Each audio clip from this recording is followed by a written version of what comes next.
Bonjour à toutes, bonjour à tous, bienvenue pour ce tout nouveau programme, cette première émission, ce numéro 0, enfin on se perd en conjoncture pour donner le nom, ça s'appelle le Live des métiers et on va parler orientation puisqu'on n'a pas pu organiser cette année, on en reparlera, les Olympiades des métiers et donc on va essayer de venir vers vous pour vous expliquer un petit peu comment ça va se passer au niveau de l'orientation. Alors, mon co-présentateur qui a eu l'idée géniale, son esprit n'était pas confiné pendant cette période compliquée, c'est Damien Moncassin. Bonjour Damien. Bonjour Denis. C'est parti pour une jolie aventure, on l'espère, qui va durer 15 numéros. Ça va durer 15 numéros, on va les concentrer déjà d'ici la fin du mois de juin où on va faire 9 numéros. L'idée elle est assez simple puisque la région et le président pourra en parler.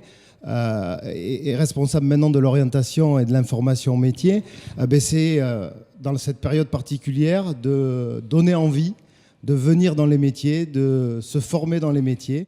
Et donc, on met en place cette petite émission jusqu'à la fin de l'année. Oui, parce que la vie continue, effectivement. Vous l'avez annoncé, c'est le président de la région, Nouvelle-Aquitaine. J'allais dire New-Aquitaine, je ne sais pas pourquoi, non. Nouvelle-Aquitaine, on n'est pas encore aux États-Unis. Voilà. Alain Rousset, bonjour. Bonjour. Merci donc d'être avec nous dans cette période très compliquée. Bien sûr, on va parler d'orientation, mais on ne peut pas exclure le climat. Ça a été compliqué. On commence à voir le jour, revoir le jour, mais ça a été une période assez difficile. Période assez difficile parce qu'il fallait que les services publics restent en fonctionnement, ceux que représente la région aussi. L'accompagnement du monde associatif, des entreprises, l'élaboration de plans d'urgence en coopération avec le gouvernement, la co-construction de l'ensemble de ces dispositifs, et puis se préparer au déconfinement, à la rentrée des classes, au transport scolaire, et puis cette compétence auquel j'attache une importance particulière. Je me suis battu en tant que président de l'Association des régions de France depuis très longtemps pour faire que les régions prennent plus de compétences dans le domaine de l'orientation, parce que accompagner les jeunes et les familles pour avoir envie de faire un métier, aller vers un métier, est quelque chose, à mon sens, d'essentiel dans ce monde un peu éclaté, parfois un peu déshumanisé, où les parents ne peuvent pas avoir le même rôle qu'ils pouvaient avoir dans ma génération,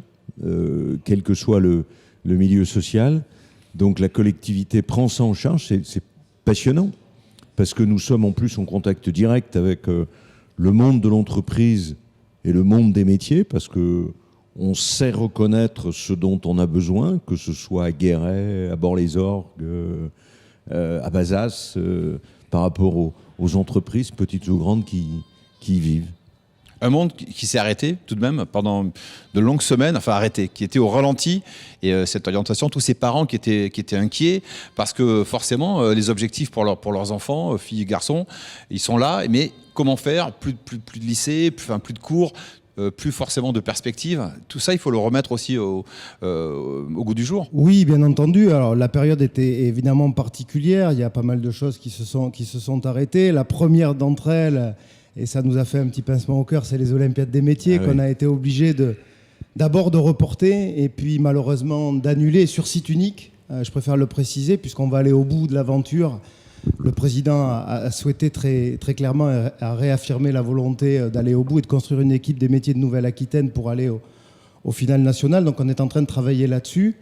Après, il faut qu'on se réinvente sur un certain nombre de choses et donc cette émission, comme les reportages, et puis faire vivre le tissu formatif, les métiers, les entreprises à travers une émission comme celle-là, l'idée c'est de pousser la porte des familles, de pousser la porte des jeunes, des établissements scolaires, d'être vraiment utile et puis faire en sorte que l'avenir professionnel de ces jeunes puisse s'inscrire vers quelque chose de très positif. Alors je vous propose de commencer directement, on va rentrer dans le vif du sujet, puisque le principe, Damien vous l'a expliqué, c'est en fait on va aller en immersion grâce à une application, on en reparlera d'ailleurs, qui permet avec son téléphone de se promener partout, d'avoir le son, l'image, c'est un reportage quasiment, et notre première étape pour ce tout premier numéro, c'est La Rochelle.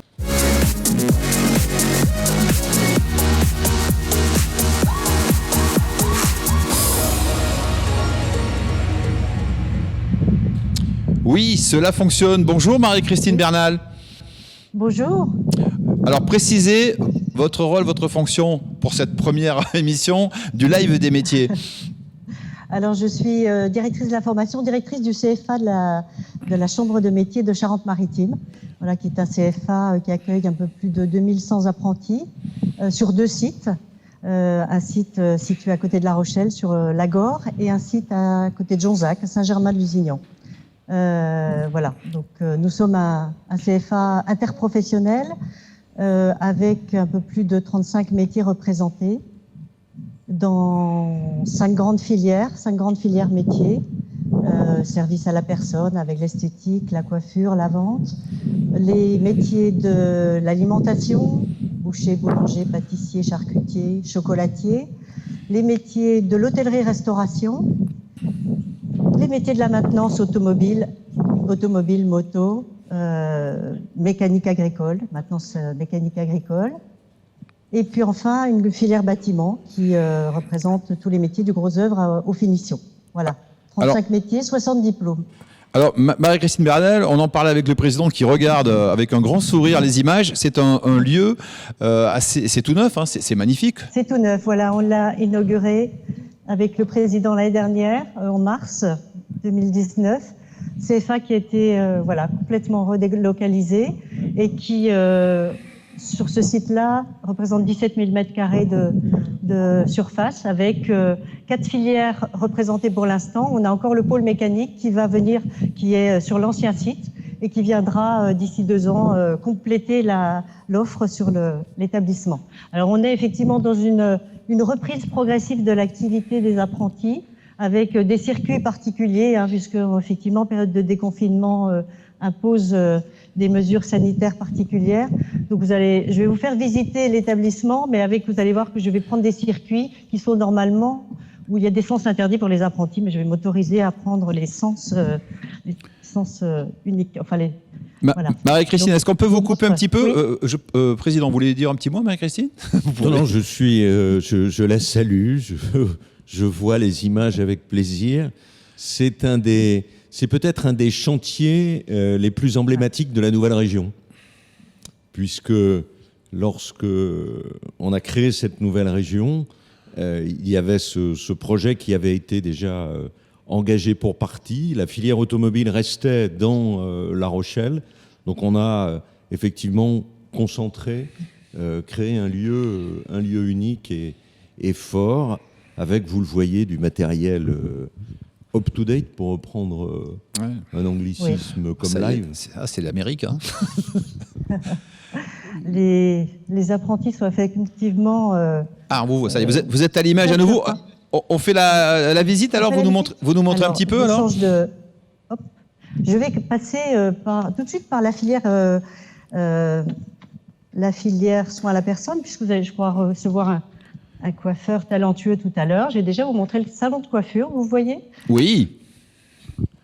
Voilà, un des 2 salons de coiffure que nous avons. Alors effectivement, on fait une reprise progressive de l'activité des apprentis. On reçoit à peu près un quart des apprentis. Habituellement, ils sont un peu plus de 600 sur site. Et là, on en a 150 en ce moment. Et on a fait le choix sur les premiers jours de reprise de ne pas faire de pratique. Donc je vais vous montrer malheureusement des ateliers qui sont un peu vides. Voilà, donc le salon de coiffure qui donne sur ce qu'on appelle la rue des métiers, puisqu'en fait, c'est la grande avenue principale qui permet de rentrer dans le CFA s'appelle l'avenue des métiers. Elle est extérieure et intérieure. Alors forcément, normalement, il y a plein de gens là au milieu, non? C'est une ruche. Normalement, vous voyez des têtes coupées, mais normalement, il y a ça s'affaire avec 16 postes de travail et on a effectivement beaucoup de jeunes dans cette filière. Je vais vous emmener dans la partie esthétique maintenant.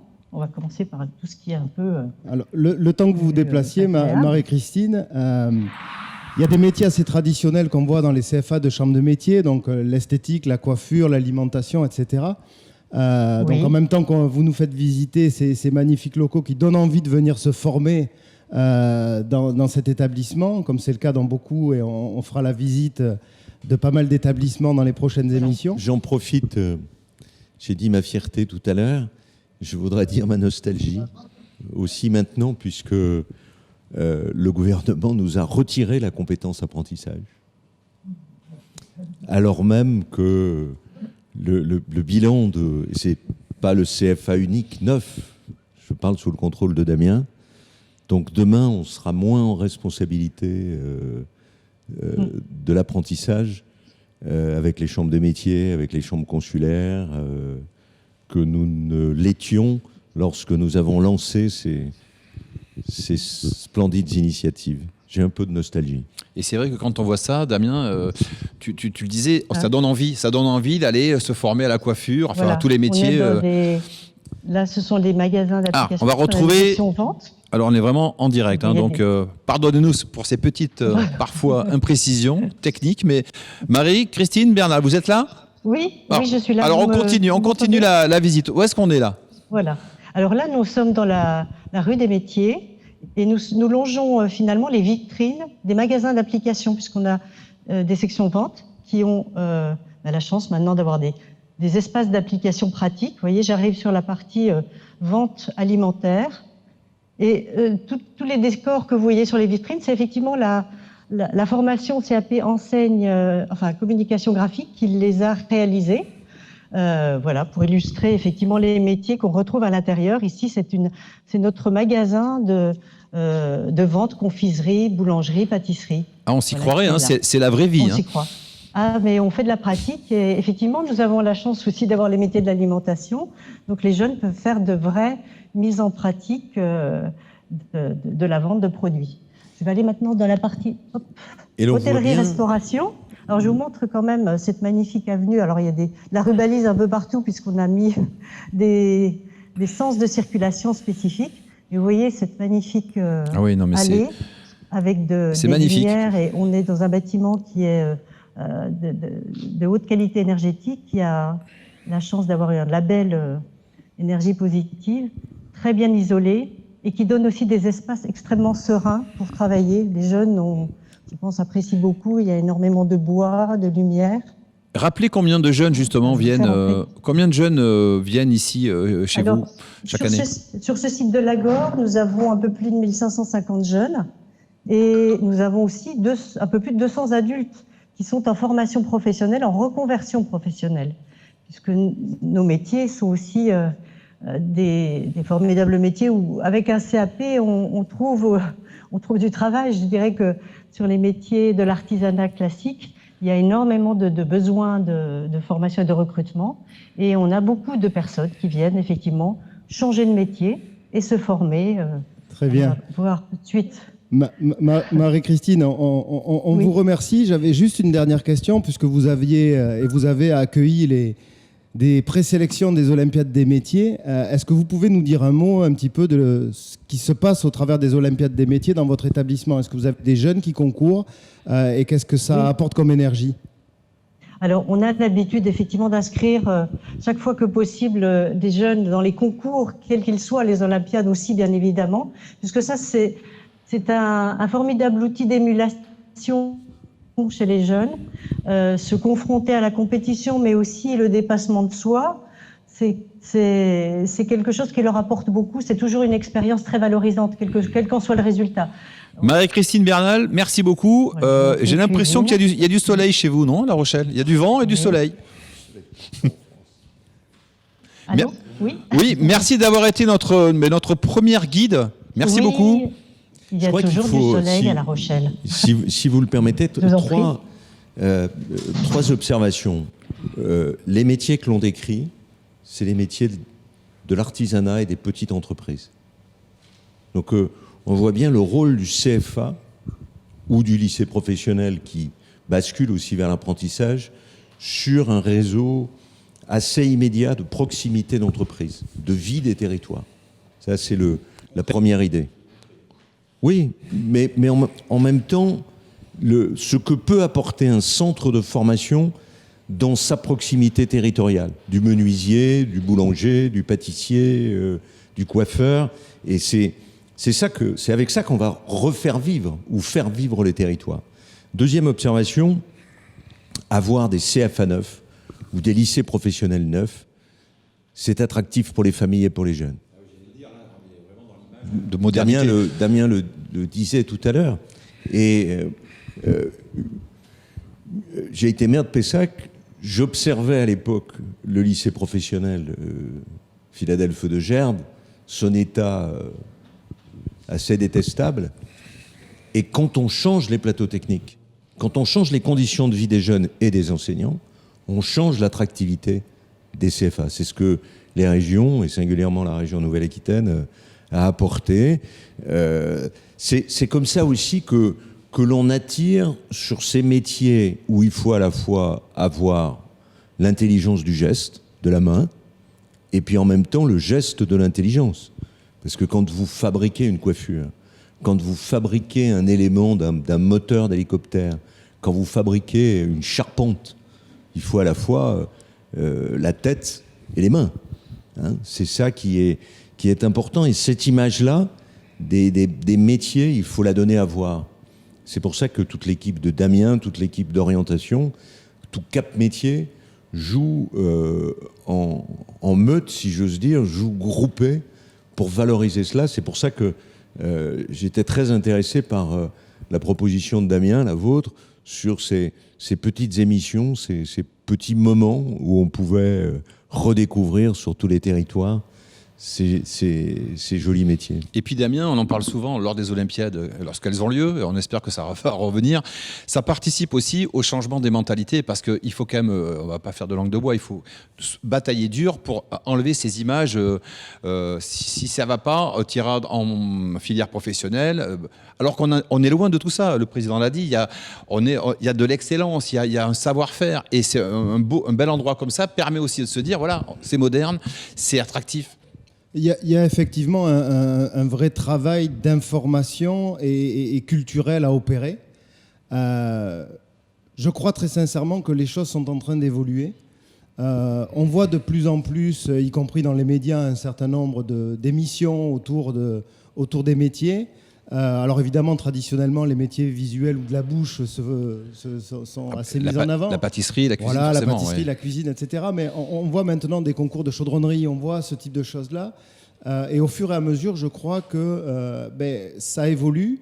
D'une part parce que ce sont des métiers qui ont de l'emploi localement. Voilà. Et ça, c'est quand même quelque chose d'important.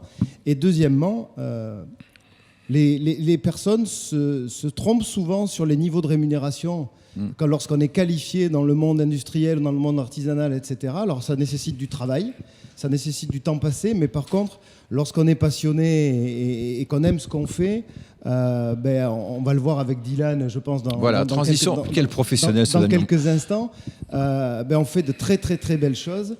Voilà, et donc on veut essayer de continuer à concourir à ça à travers l'implication de la direction de l'orientation et, comme l'a justement rappelé le président, un collectif dans lequel Cap Métier, les CIO, l'éducation nationale, enfin tout le monde essaye de jouer dans la même direction. Alors après, oui, pardon, président. Oui, juste dans cette continuité des Olympiades, dans cette continuité de ce que porte la région, parce qu'on va continuer à s'investir d'une certaine manière, même si notre part sera dans l'apprentissage moins importante. On a lancé une opération que je trouve d'abord émouvante, ensuite qui peut mobiliser toute la région, c'est la reconstruction de Notre-Dame, de la charpente de Notre-Dame, du toit de Notre-Dame, de la flèche de Notre-Dame. D'abord avec les forestiers, sélectionner des arbres, ensuite mobiliser tous les apprentis, tous ceux qui sont en formation de charpente, de menuiserie, de couverture, de conception, et faire que au lycée de Felletin, qui est un monument de l'histoire de l'apprentissage et des métiers manuels, on puisse faire ce que les professionnels appellent un gabarit, c'est-à-dire une maquette à l'échelle 10 de la future charpente de Notre-Dame, pour mobiliser tous les métiers de la Nouvelle-Aquitaine, pour participer au concours qu'il va y avoir pour reconstruire Notre-Dame. Et je pense que derrière ce projet, il y a du sens, du collectif, du commun, comme l'on dit aujourd'hui, commun et la mise en valeur de tous ces métiers pour refaire la charpente de Notre-Dame, la toiture de Notre-Dame, même si nous n'irons pas tous ensemble.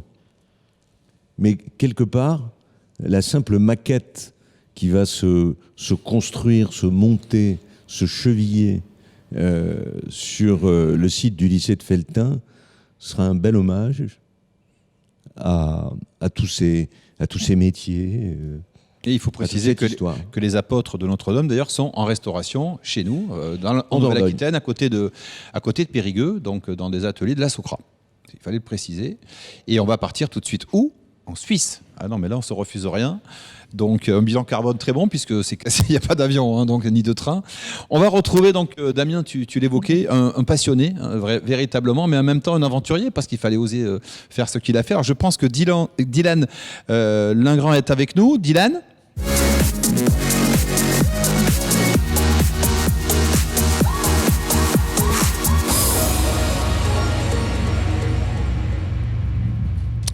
Dylan Lingrand, bonjour.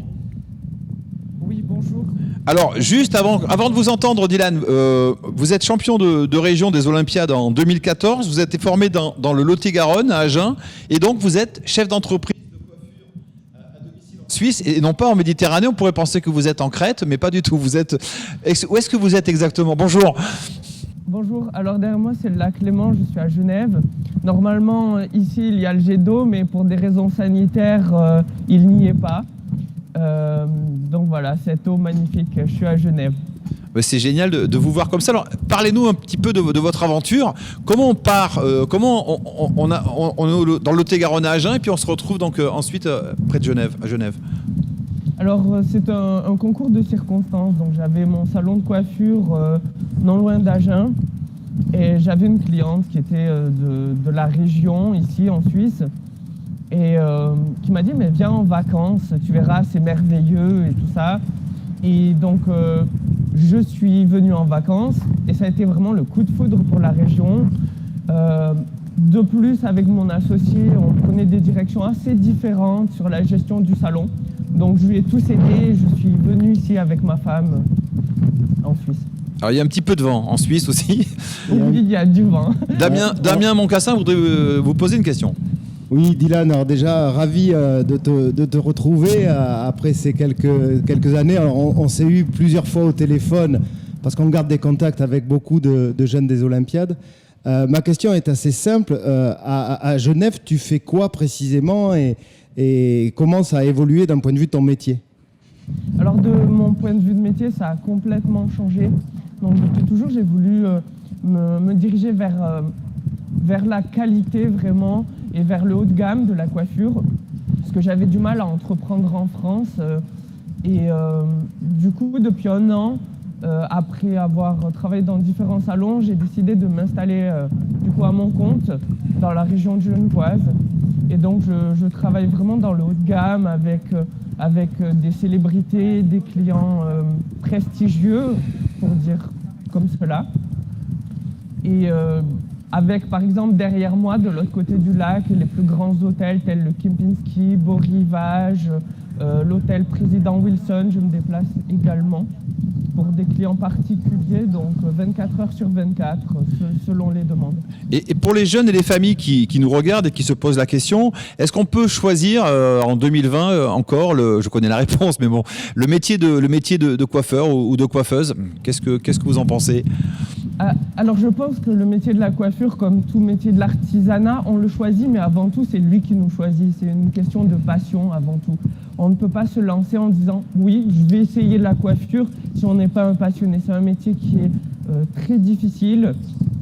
Et les raisons actuelles et économiques en France sont également compliquées, avec beaucoup de charges si on veut devenir entrepreneur. L'avantage, c'est qu'on a un savoir-faire en France qui est exceptionnel, donc pour partir à l'étranger, on est toujours bien vu et on peut exercer partout dans le monde. Coiffeur français, c'est un vrai label ? C'est un vrai label, surtout suite aux Olympiades, dans les World Skills et tout autre concours, parce qu'on a l'avantage en coiffure d'avoir tout un panel de concours. on est vraiment reconnu parce qu'on atteint souvent les podiums sur les concours internationaux. Damien. Et pour toi, les Olympiades, ça a vraiment été un tremplin pour t'emmener jusque-là. Et ensuite, je crois que c'est une étape, puisqu'on l'a évoqué. Est-ce que tu peux nous dire quels sont tes projets dans les prochains mois ? Alors dans les prochains mois, où j'espère maximum début d'année prochaine, créer plusieurs salons, donc commencer déjà par un projet avec un domaine hôtelier 4 étoiles qui souhaite que je m'installe chez eux. Et donc ouvrir différents salons et me diriger vraiment vers la transmission également de cette passion qu'est la coiffure à travers les salons. Est-ce qu'on a des chances de vous revoir dans notre belle région de Nouvelle-Aquitaine, Dylan ? Oui, je viens voir ma famille régulièrement. Et puis, si j'en ai l'occasion pour les finales nationales à Lyon, c'est à 2h30 d'ici, donc j'essaierai peut-être à venir, si mon emploi du temps le permet. Merci beaucoup, merci d'avoir été notre deuxième guide pour cette première émission et puis on vous souhaite plein de bonnes choses. Président, un petit mot peut-être à Dylan, avec le président donc, de la région Nouvelle-Aquitaine, Alain Rousset, Dylan. C'est d'abord une belle fierté de voir que la formation de notre grande région et de la région à Genèse s'exporte et entraîne une réussite personnelle et économique. Mais bon, la beauté du front de mer est aussi attractive, Dylan. Et il y a aussi quelques célébrités qui viennent du côté d'Arcachon, Biarritz, Saint-Jean-Pied-de-Port. Je pense que si tu crées des salons sur Genève, pense peut-être à en créer un à Biarritz ou Arcachon. C'est un objectif futur. Je crois que j'ai un réel appel dans la Suisse. Je pense vraiment commencer par la Suisse et sûrement après me développer en France et un petit peu partout dans le monde.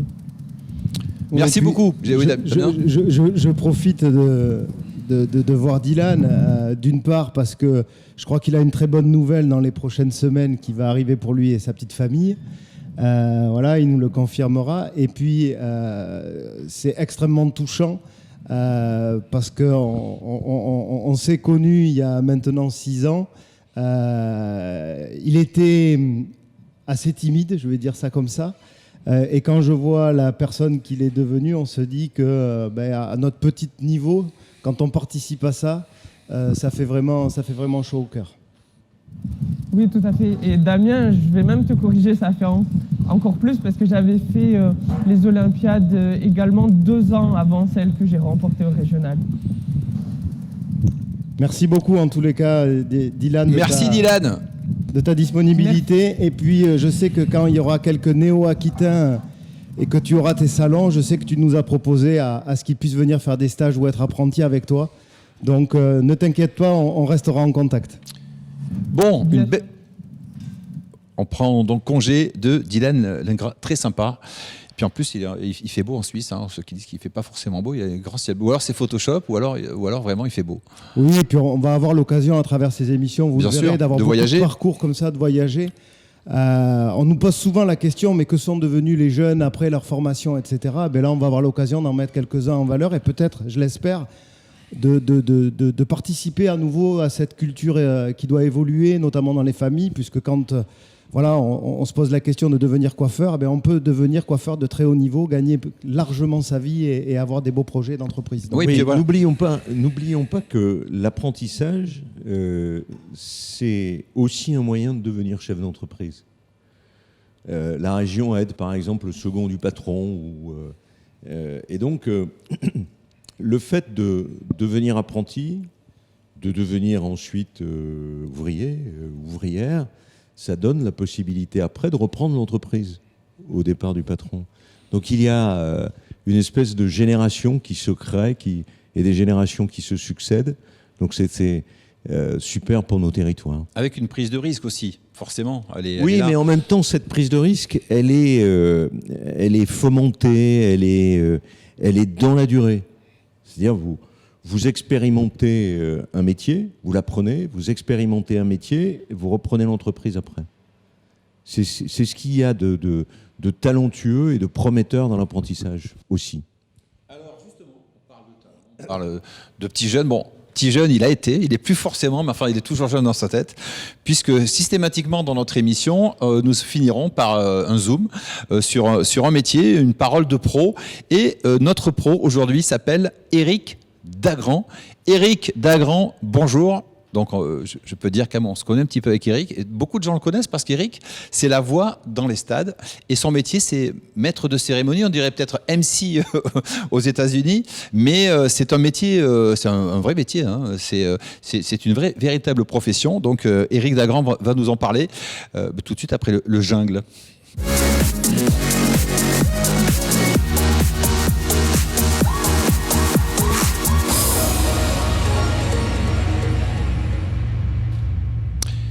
Éric Dagrand, mesdames et messieurs, bonjour Éric. Bonjour Président, bonjour Denis, bonjour Damien, bonjour François, bonjour Bruno et bonjour à toutes et à tous. Tel Saint-Louis, il rend la justice sous son arbre, hein, Éric Dagrand, toujours. Donc, pas du tout, je suis à Hawaï là. Éric, on va évoquer donc ce métier de speaker, c'est un terme anglais, mais bon... Comment, voilà, question toute bête, comment on commence, comment on devient speaker? Est-ce qu'il y a une formation particulière? J'ai pas la réponse. Je pense que mon cas n'est pas une généralité. Moi, j'ai commencé en étant disque jockey, et comme je travaillais dans une discothèque qui accueillait des artistes, pardon pour le camion qui passe, qui accueille des artistes, et donc je me suis retrouvé à les présenter, à prendre du plaisir à faire ça. Et de fil en aiguille, je me suis retrouvé à travailler pour des radios nationales, dont celle à laquelle tu appartiens d'ailleurs, Denis, et sur un énorme podium à Lille. Et de fil en aiguille, voilà, en fait, ce sont les rencontres, c'est les rencontres et les opportunités qui se sont proposées à moi et que j'ai su, je veux le croire, pour la plupart saisir avec gourmandise et bonhomie. Moi, j'ai une question parce que très souvent, on voit le direct. Mais salut Damien. Salut Éric. On voit le direct et c'est que la partie visible de l'iceberg. Est-ce que tu peux nous expliquer un petit peu la préparation qu'est, par exemple, un match ou une cérémonie comme tu as l'habitude de la faire sur les Olympiades, par exemple, dans notre région? Alors là, il y a un schisme professionnel.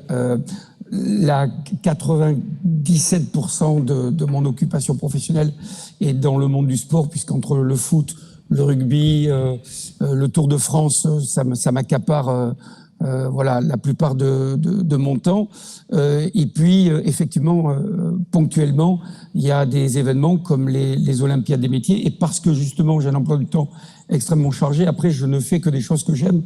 Et si je devais parler des Olympiades des métiers, c'est une réjouissance, j'allais dire annuelle, non, mais c'est une réjouissance à chaque fois que j'ai l'opportunité de faire cet événement.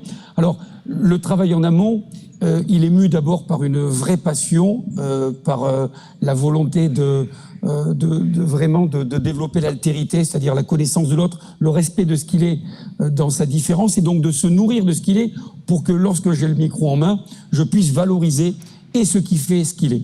Donc le travail, c'est surtout apprendre à connaître l'autre, ou un peu apprendre à le connaître, parce qu'on ne le connaît pas vraiment, mais voilà, connaître qui ils sont, ses besoins, ses envies, pour que par le prisme du micro, je puisse retranscrire ce qu'ils sont et donner, je veux le croire, une plus-value à leur présence. Forcément beaucoup de déceptions, parce que les Olympiades des métiers, c'est un événement avec beaucoup d'ambiance, avec une véritable intensité psychologique. Il y a une dramaturgie, il y a ce trac, il y a ce stress. Alors, le stress, il est essentiellement pour ceux qui effectivement sont nommés et ceux qui sont élus. Je voudrais juste faire une parenthèse, vous le permettez, parce que pour moi, c'est très important de le dire. Ma profession est donc, vous le savez, à l'arrêt, comme beaucoup d'autres. On est regroupés dans une association pour défendre celle-ci. Et je voudrais rendre grâce au président qui est là, sans démagogie aucune, mais il est l'exemple type de la valorisation de notre métier quand des gens comme lui et d'autres nous laissent une opportunité d'avoir un libre arbitre sur les introductions, sur les textes. Même si, en l'occurrence, sur les Olympiades, je travaille beaucoup en amont avec Damien, il y a aussi une certaine latitude qui fait que il y a de l'humain. Et cet humain-là, je crois, est un lien essentiel pour la réussite d'une présentation. Et effectivement, une fois qu'on a cette facilité-là, le plaisir qui est le mien, et je ne le cache pas, à l'annonce du verdict, c'est de voir les faciès de ces jeunes qui sont heureux, c'est une véritable récompense, et puis d'être honoré comme ça devant les professeurs, devant les éducateurs, devant les parents, devant la représentation de la région. Je crois que c'est une très belle récompense, et je suis très heureux d'en être le témoin sur ces manifestations. Président, ça c'est gentil, hein. Oui, je prends. Hein. Ah, c'est un texte, c'est un texte qu'on a préparé, Eric. On a préparé une réponse. En plus, vraiment, mais bien sûr, parce que on plaisante, Eric.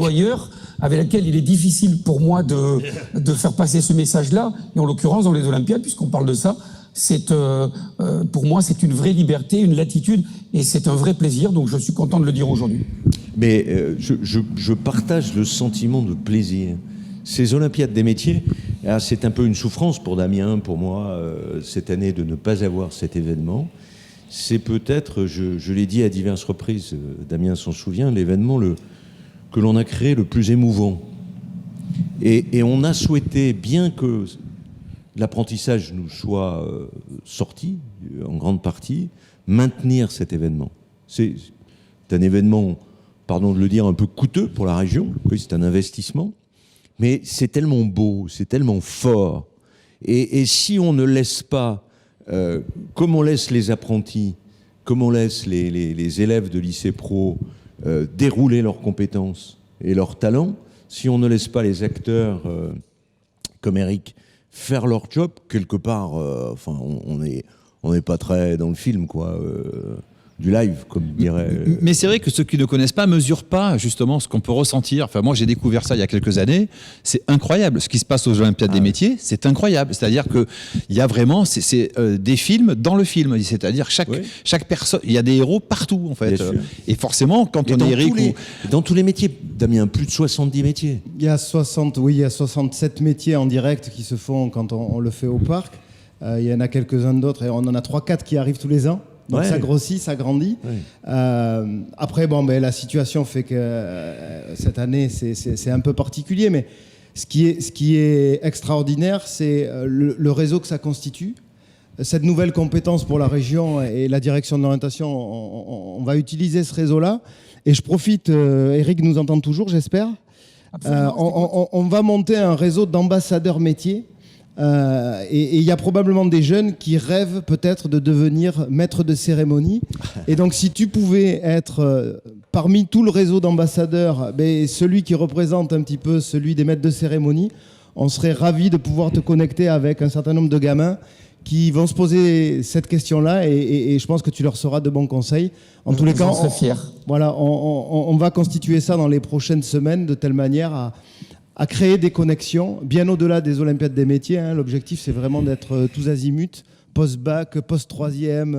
Y compris d'ailleurs le retour dans des métiers. Moi, j'ai vu en Charente-Maritime, je crois, un lycée qui forme à l'ébénisterie des personnes qui ont fait STAPS, le sport, qui ont fait mécanique, qui ont fait un lycée d'enseignement général, et qui reviennent à un métier dont la passion s'est déclarée par la suite.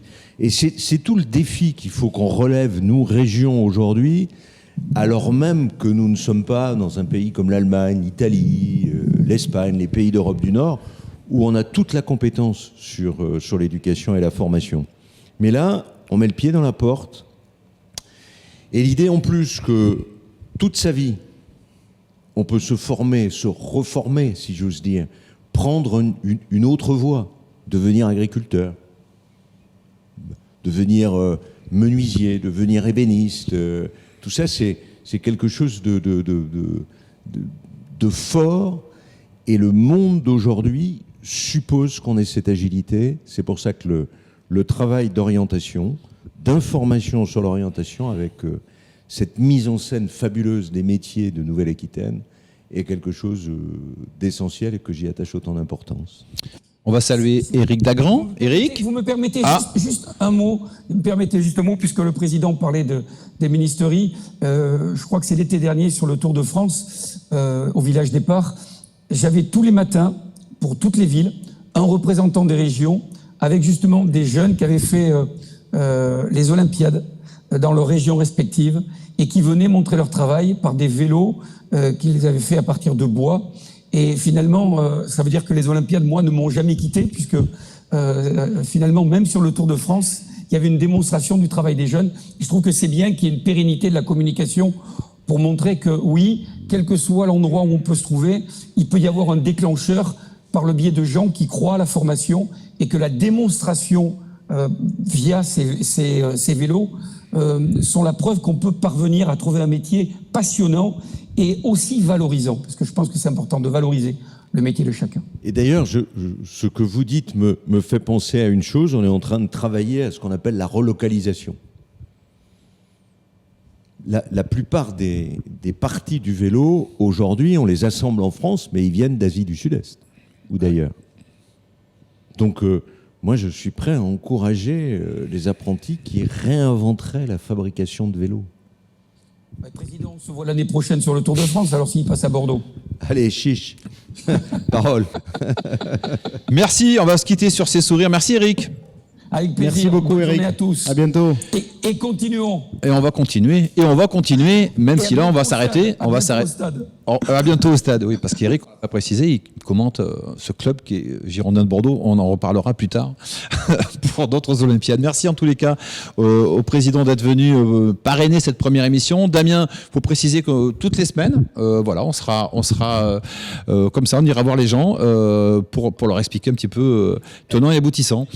Exactement. Pendant les quelques semaines qui viennent, ça va être 2 émissions par semaine avec une programmation sur les métiers de l'industrie, sur les métiers de l'agriculture. On va pouvoir visiter des établissements, des entreprises, voir des beaux parcours. Au fur et à mesure, j'espère qu'on pourra monter du geste professionnel puisque la pratique va revenir. Et ensuite, ça se prolongera à partir de mi-septembre jusqu'à la fin de l'année. Et là, on aura une programmation. Et puisque le président nous a lancé la perche, je pense qu'on aura une émission sur la rénovation de Notre-Dame. Je pense que ça serait utile, en même temps qu'ils montrent la charpente, etc., de faire quelque chose, et un zoom un peu particulier par rapport à ça. Voilà, en tous les cas, on va faire vivre les métiers. Et puis, l'idée, c'est que le public puisse nous poser toutes les questions qu'il souhaite pour que du coup on soit utile à leurs réponses, à l'accompagnement qu'on leur doit, que ce soit à travers, comme le rappelait le président, le Cap Métier, que ce soit à travers les agents de la région, que ce soit les psychologues de l'éducation nationale, les CIO, que je n'oublie absolument pas, et qui sont en tous les cas des personnels, et on fera une émission sur les professionnels de l'orientation en tant que tels. Et puis pour le live des métiers, on va essayer de faire une foire aux questions, peut-être justement pour des interactions. On en reparlera parce que tout ça se met en place petit à petit. Le mot à la mode, c'est se réinventer. Donc on va aussi se réinventer au quotidien. Merci en tous les cas, merci aux invités parce que c'était chouette de se balader comme ça un petit peu partout. On voit qu'il y a le moral, il y a l'optimisme et en plus il y a le soleil. À très vite.